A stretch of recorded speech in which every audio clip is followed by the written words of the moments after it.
Welcome to Darktopia, where shadows whisper and nightmares come to life. Tonight, we bring you a tale of horror that will send chills down your spine. Are you ready to step into the darkness? Let the terror begin. The Matthews family had always dreamed of a peaceful life away from the city's chaos, so when they stumbled upon Eldergrove, a remote village surrounded by thick woods and whispering winds, they felt an immediate sense of belonging. As they settled into their charming, albeit aging, cottage, they noticed an eerie stillness that hung in the air, a silence occasionally broken by the distant echo of a church bell tolling at odd hours. The villagers, clad in dark, worn clothing, greeted them with hollow smiles that sent shivers down their spines. Despite the unsettling atmosphere, the family was eager to make new friends and immerse themselves in village life.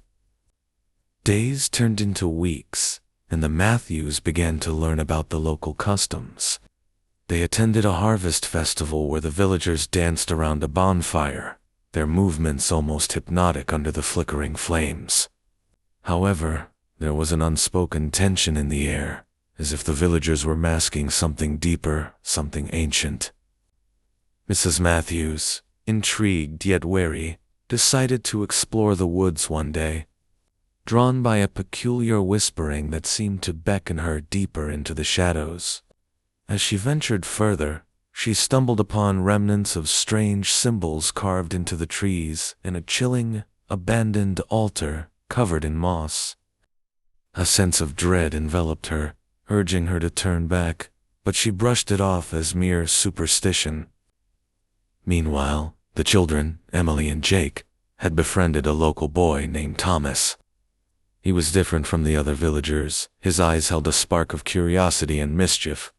One evening, Thomas invited them to a secluded glade, where he revealed a secret.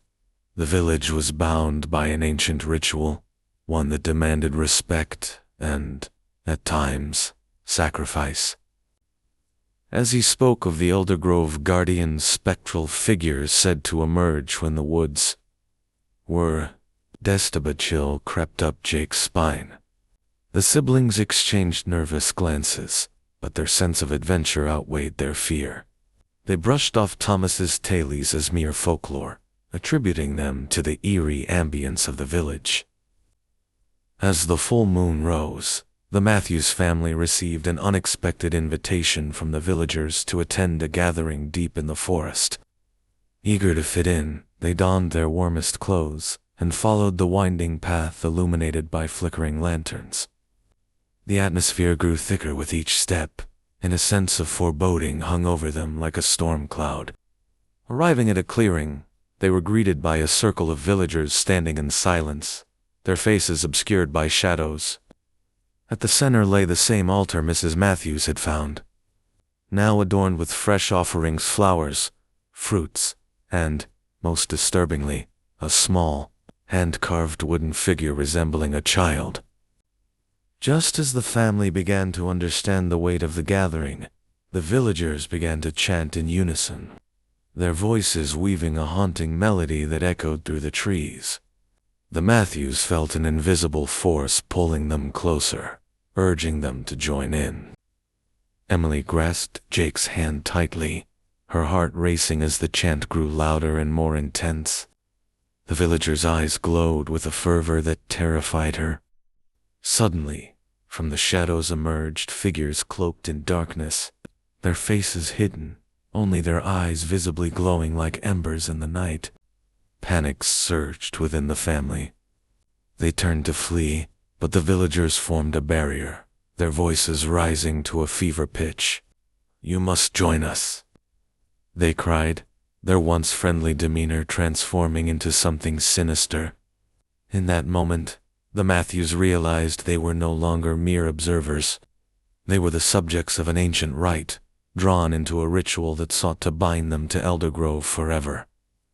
Desperate, Mrs. Matthews reached for her children, urging them to break free from the thrall, but the energy of the chant overwhelmed them, pulling them deeper into the circle. As the ritual reached its climax, the shadows coalesced into figures of the guardians. Ancient spirits tied to the land, their eyes reflecting the moonlight like polished stones. The air crackled with energy, and the villagers' chants transformed into a frenzied chant for the family. Sacrifice must be made. The cycle must continue.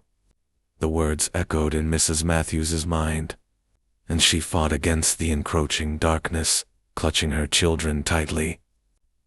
In a moment of clarity, she recalled the tales of the villagers, the fear woven into their history, the warnings passed down through generations. "We are not yours to take," she screamed, her voice breaking through the cacophony. The guardians paused, and for an instant, silence enveloped the clearing. Then, as if awakening from a dream, the villagers staggered backward, their faces contorting in fear. The chant faltered, and the shadows shrank away, dissipating into the forest as the moon shone brighter. Seizing the opportunity, the Matthews broke free from the circle and raced back toward the village, their hearts pounding in unison. As they reached the edge of the woods, they glanced back to see the villagers standing still, their faces twisted in despair.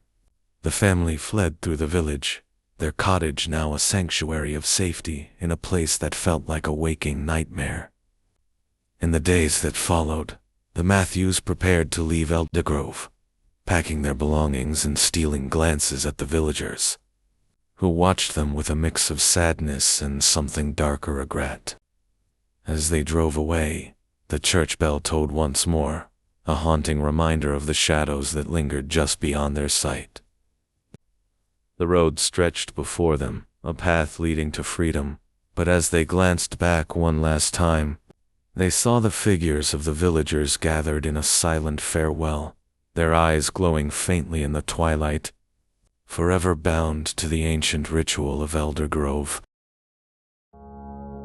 You've made it through the darkness, for now, but remember, the shadows are always watching.